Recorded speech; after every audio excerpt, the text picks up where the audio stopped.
काही जण श्रीमंत होण्यासाठी जगतायत, तर काही जण फक्त पोट भरण्यासाठी जगतायत. आजी वय किती तुमचं सांगा.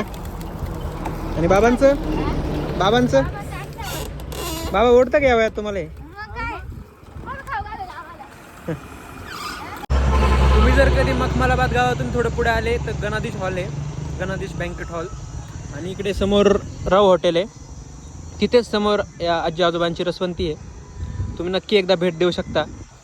दोघंच जण आहेत आणि इथं कुठली मशीन नाही आहे, तर ते हाताने गाडा ओढतात, ते हाताने ते फिरवतात आणि त्यानंतर रस निघतो.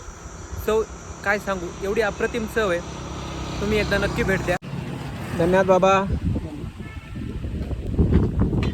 वय एका तरुणाला पण लाजवणार आहे. 60 वर्ष वय आहे, पण ते आज कष्ट या प्रकारचं करतात की एखादा तरुण पण करू शकणार नाही. ती फक्त पोट भरण्याची आहे, बाकी काहीच नाही. फॅन खाली बसून AC मध्ये बसून आपल्याला गरम होतं आहे, पण ते एवढ्या 30-40 डिग्रीमध्ये पण तो रसाचा गाडा ओढतात. त्यामुळे त्यांच्या कष्टाचं कुठेतरी चीज झालं पाहिजे. त्यासाठी हा व्हिडिओ जास्तीत जास्त शेअर करा. तर अजून श्रीमंत होणारच आहेत, पण जे गरीब कष्ट करून स्वतःचं पोट भरायचा प्रयत्न करतात ना, त्यांना थोडीफार मदत करा.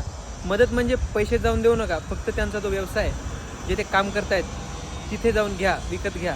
त्यामुळे थोडंफार काय होणार, त्यांना मदत होणार आहे आणि त्यांचं घर चालणार आहे. आणि हा व्हिडिओ जास्तीत जास्त लोकांपर्यंत शेअर करा, जेणेकरून त्यांचा व्यवसाय लोकांपर्यंत पोहोचू शकेल आणि त्यांच्या कष्टाचं चीज होईल. धन्यवाद.